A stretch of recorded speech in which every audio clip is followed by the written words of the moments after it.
I now want to turn you to the transcript and day 1, page 47. You said to President Biden, you appear to have a photographic understanding and recall of the House. Did you say that to President Biden?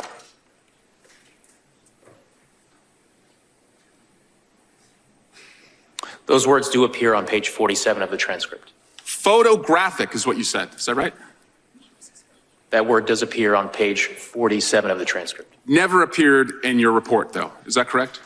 The word photographic? That does not appear in my report.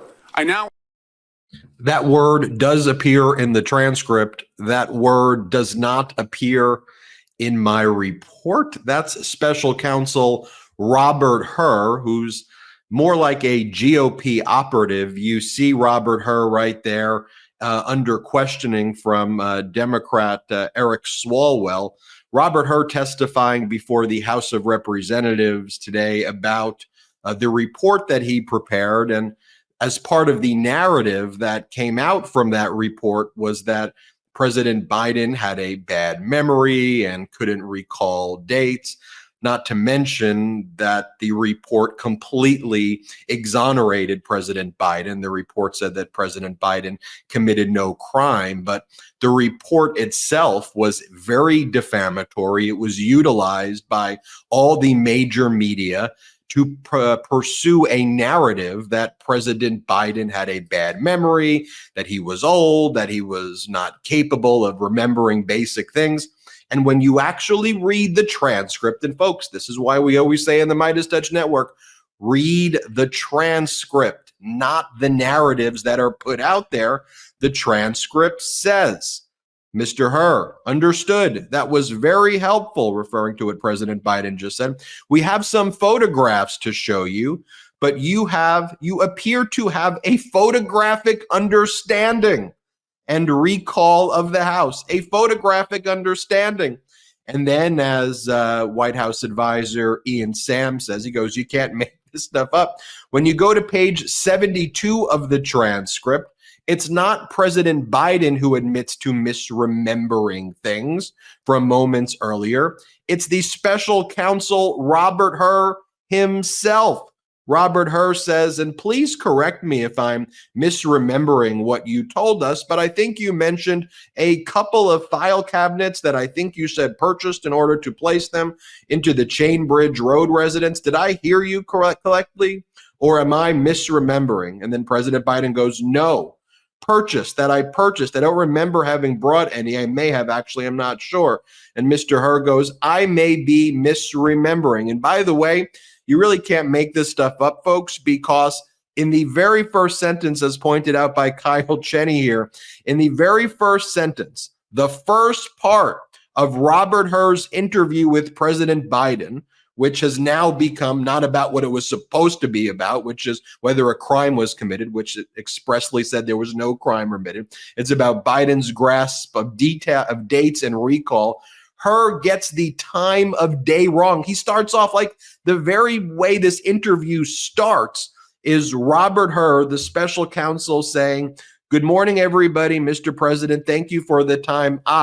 Actually, it's the afternoon. He doesn't remember that it is now the afternoon and no longer in the morning. And now that the transcript has been released, a lot of the media outlets are changing their tune after, frankly, defaming President Biden. For example, the Wall Street Journal, and this is pointed out by Matthew Gertz, who does a great job at Media Matters. The Wall Street Journal ran 17 stories about Biden's mental fitness in the 4 days following the Hur report.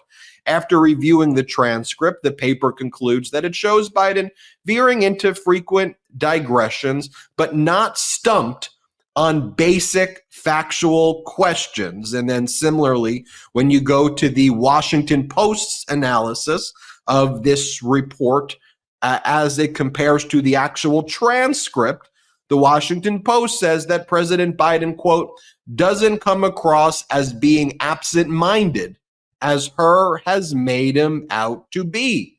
Folks, that's a very big deal right here. And as we've been pointing out at the MeidasTouch Network, we see Biden speaking I go to the source. We show you Biden's speeches here. We show you when Biden's speaking from the Oval Office or when he's out on the campaign trail speaking about various issues. And you saw President Biden with your own eyes at the State of the Union. And I know there's this whole narrative out there of, oh my gosh, President Biden was so great. Well, he's not Sleepy Joe. Y'all are creating this narrative because you're buying into the right-wing propaganda hype to begin with. That if you watch President Biden's other speeches, you would know that the State of the Union was not some aberration. The State of the Union is how President Biden speaks. I met President Biden. We spent a lot of time together out in Pueblo, Colorado. I was impressed with President Biden. He was as competent, smart, intelligent as I've seen of any high-level leader in my career, and far in excess of that, I would say. And then you compare that, of course, to Donald Trump's speeches and what Donald Trump says. Donald Trump can't even put sentences together. And so the ultimate projection from the right-wing media is basically saying that President Biden is doing the things that Donald Trump is doing all of the time. And then all the other media buys into that hype. You have this special counsel, Robert Hur, who was supposed to be investigating whether President Biden had willfully retained national defense information, which President Biden expressly did not. And it was determined that Biden did not commit the crime of willfully retaining national defense information. By the way, which is given new light and import now that we know, for example, that Brian Butler, Donald Trump's 20-year employee at Mar-a-Lago, just spoke to CNN and talked about Donald Trump giving away nuclear secrets to members at Mar-a-Lago and how Donald Trump just haphazardly and carelessly threw around these classified and top secret documents at Mar-a-Lago and then tried to conceal it. But you compare a President Biden speech to a Donald Trump speech. So what I like that Democrats did in the opening remarks of Robert Hur's testimony is they showed Donald Trump's speeches, and they took a look at Robert Hur and they said, well, we want to show you. Why don't we show you what Donald Trump did? This is Jerry Nadler, Democratic Congress member, who chairs the Judiciary Committee. Here is the video he put together of Donald Trump. Let's play this clip. Here, too, the record speaks for itself. One of the great memories of all time, James Webb. I don't remember the names. Don't remember the name. Viktor Orban. Did anyone ever hear of him? He's the leader of Turkey. By the way, they never report the crowd on January 6th. You know, Nikki Haley is in charge of security. 3 years later, how about that? Did you actually have a one-on-one with Comey then? Not much, not even that I remember. I like mosquitoes. We have languages coming into our country. We have nobody that even speaks those languages. They're truly foreign languages. Nobody speaks them. Saudi Arabia and Russia will repeat your... Oh. I have a really good memory. Your next wife was a woman by the name of Marla Maples. That's right. Do you recall what years you were married to Ms. Maples? It's called like Up Here, and it's called Memory, and it's called other things. So you don't remember saying you have one of the best memories? I don't remember that. And Putin, has so little respect for Obama that he's starting to throw around the nuclear word. You've heard that, nuclear. We have to win in November, or we're not going to have Pennsylvania. They'll change the name. I talked to Putin a lot. Did you ask him that? I don't remember that. I saw that this morning. I don't remember asking him that question. I have a good memory and all that stuff, like a great memory. For 20 years, they were fighting ISIS. I defeated ISIS in 4 weeks. And we did with Obama. We won an election that everyone said couldn't be won. I'm not cognitively. And you know what? When I am, you're going to know it. You're going to be the first people. I know my people. You'll say, all right, Trump, you did a good job. Get the hell out of here. That's it.